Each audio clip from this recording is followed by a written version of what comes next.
அப்போ நான் சீமான் பாஷையில கேட்கவா, ஓ அக்கா தங்கச்சிட்ட வந்து இவன் படுத்துட்டு கைவிட்டானா நீ இதே மாதிரி தான் ஊரை கூட்டிட்டு போவியா? நான் கேட்கறேன். நாம் தமிழர் கட்சிக்காரன் இப்படித்தான் போவானா? அவன் குடும்பத்துல பொம்பளை பிள்ளை இருக்கும்ல, அது எங்கேயாவது போய் எவனாவது ஏமாத்திட்டான் காதலிக்கிறோங்கிற பேர்ல 4-5 வருஷம் வச்சிருந்துட்டு ஏமாத்திட்டான், இப்படித்தான் நீ கட்சிக்காரனை கூட்டிட்டு போவியா?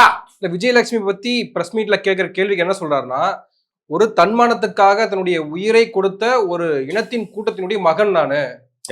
யாரு? சீமான். எந்த இனத்தின் மகன்? உன் பூர்வீகம் மலையாளம், நீ கேரளா, உன் முன்னோர்கள் பஞ்சம் முளைக்கிறதுக்காக ராமநாதபுரம் மாவட்டத்துக்கு வந்திருக்கிறாங்க பரம்புக்குடிக்கு. என்ன இனத்தின் மகன்னா என்ன இனத்தின் மகன்? என்ன ஆதாரம் இருக்கா? நீ தமிழன் சொல்றிய ஆதாரம் இருக்கா?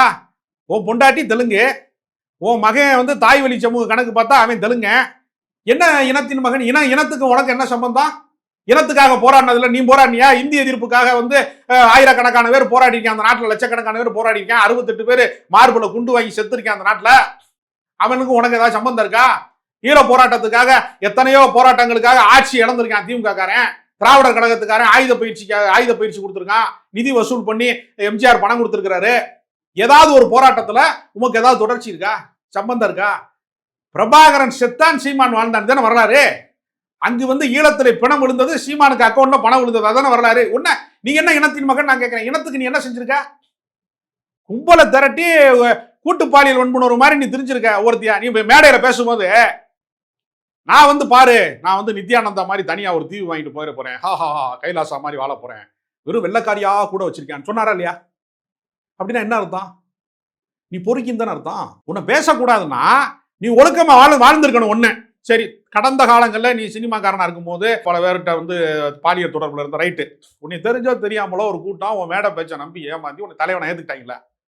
நீ அதுக்கு பின்னாடி அதை ஒழுங்கு செய்யணுமா இல்லையா? ஒழுங்கு செய்யணுமா இல்லையாங்க? ஒண்ணு நீ வந்து அந்த அம்மாவுக்கு செட்டில் பண்ணியிருக்கணும், ஏன்னா உறவு இருந்தது உண்மை. அப்படி இல்லைன்னா என்ன செய்யணும்? நீ அவங்கள ஏற்றுக்கொள்ளணும். நீ ரெண்டு தான் தீர்வு. நீ பஞ்சாயத்துல ஒரு பிள்ளைய கையை பிடிச்சி இழுத்து கொஞ்ச நாள் இருந்துட்டு வாழ்ந்துட்டு போயிட்டான் அப்படின்னா கழட்டி தானே வைக்கிறாங்க.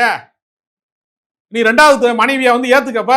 நியாயமா பார்த்தா முதல் மனைவியே விஜயலட்சுமி தான், ரெண்டாவது மனைவி தான் கையல்விழி. நீ ஏத்துக்க, கல்யாணம் பண்ணிக்க, பிரச்சனை தீர்ந்துரும்ல. எதுக்கு கோர்ட்டுக்கு போற, சுப்ரீம் கோர்ட்டுக்கு போற, ஜாமீன் கேட்கிற, எதுக்கு தலைமறைவாகிற, எதுக்கு அடியாள்களை கூட்டிட்டு போய் வலசர வாக்க காவல் நிலையத்தை முற்றுகையிடுற?